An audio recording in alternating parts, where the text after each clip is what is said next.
बहुत रात हो गई थी। नील बाइक से अपने घर जाने के लिए निकला। कुछ दिनों पहले ही उसे ये नई नौकरी लगी थी। कभी डे शिफ्ट कभी नाइट शिफ्ट करके वो बहुत थक जाता था।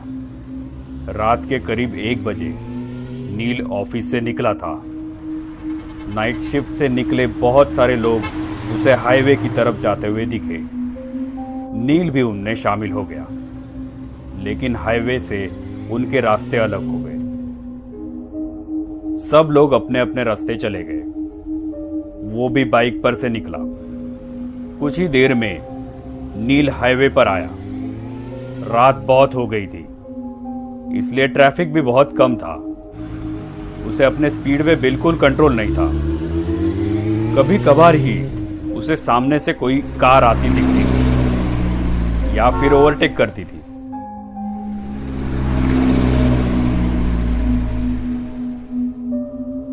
अभी उसने मेन हाईवे छोड़ के कच्चा रास्ता पकड़ लिया था। वो रास्ता और भी सुनसान था। अभी बाइक के हेडलाइट में सिर्फ काला रास्ता दिख रहा था, बिल्कुल एक काले सांप की तरह। रात के अंधेरे में वो सन्नाटा बिल्कुल खौफनाक लग रहा था, लेकिन कोई चारा भी तो नहीं था। नौकरी चाहिए तो शिफ्ट में काम करना ही पड़ता है। वो अपने ही धुन में गाड़ी चला रहा था। रास्ता सुनसान होने के कारण नील रास्ते के बीच से गाड़ी चला रहा था। कुछ ही देर में उसका अकेलापन दूर हो गया। उसे पीछे से आती हुई गाड़ी का हॉर्न सुनाई दिया। उसने उस गाड़ी को साइड दी।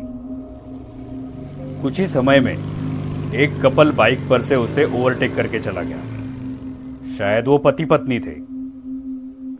लेकिन एक बात नील के ध्यान में आई कि पीछे बैठी हुई औरत ने साड़ी पहनी थी और उसका पल्लू पीछे वाले पहिए से बिल्कुल नजदीक था।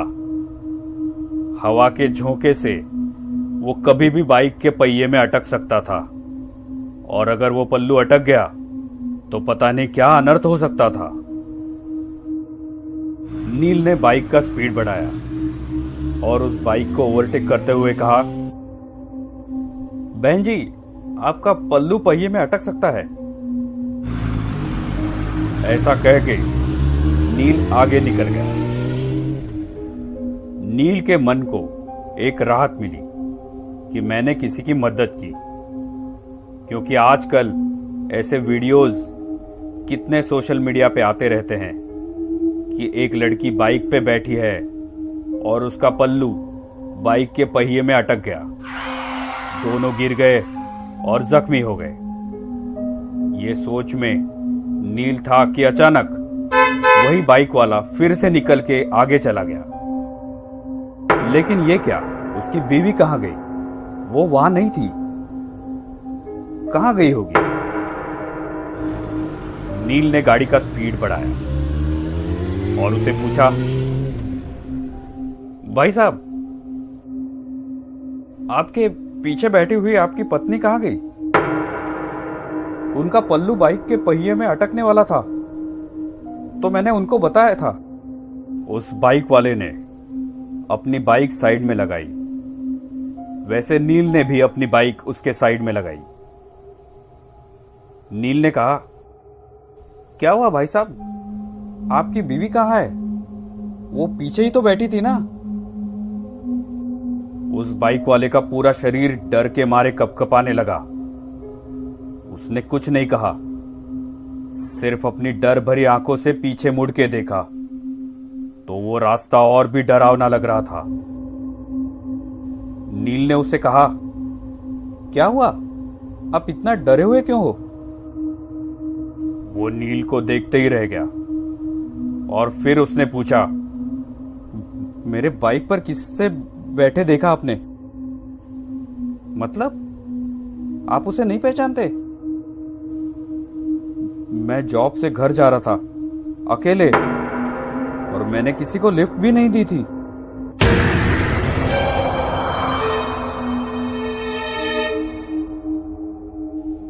उसकी बातें सुन के नील के रोंगटे खड़े हो गए।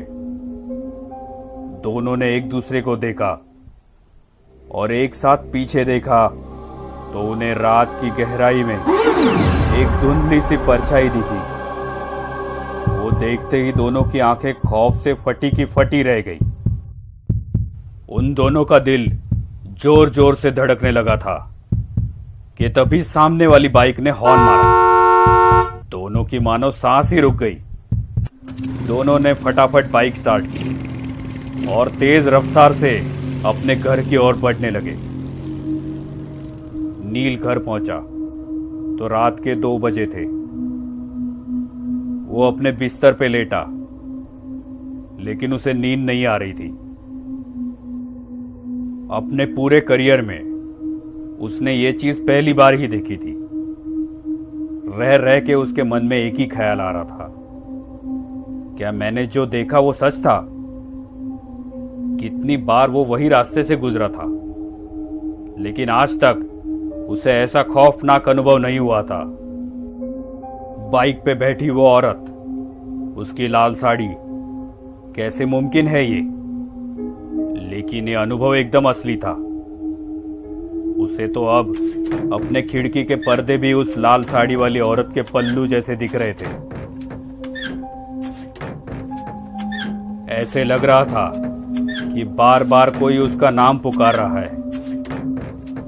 उसे तो अब खिड़की की ओर देखने के लिए भी डर लग रहा था। जब भी वो पर्दा हिलता, बस उसे वही सब याद आता। वो उठा और उसने खिड़की बंद कर दी। जैसे ही वो मुड़ा,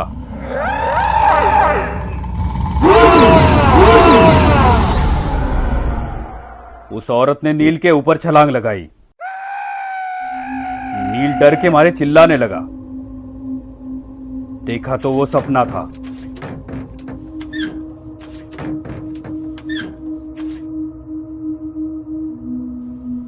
नील ने सोचा, मैं कुछ ज्यादा ही सोच रहा हूं, और सो गया। नील 2 दिन काम पे भी नहीं गया, लेकिन ऐसा वो कितने दिन तक करने वाला था। तीसरे दिन वो काम पे चला गया, लेकिन उसका ध्यान काम में नहीं था।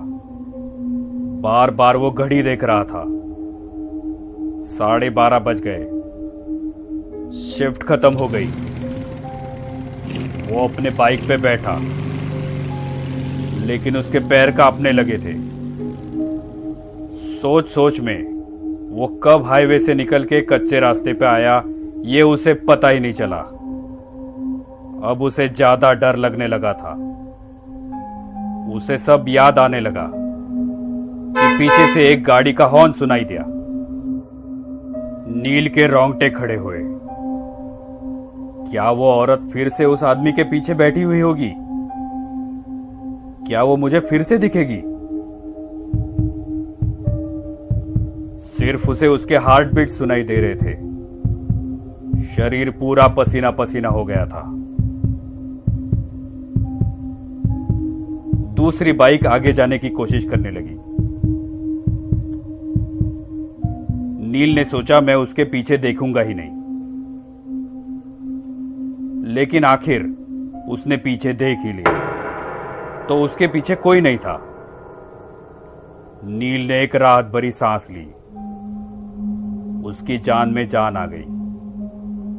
कलेजे का डर अब खत्म हो गया था। नील ने बाइक वाले की ओर देखा और थोड़ा स्माइल किया,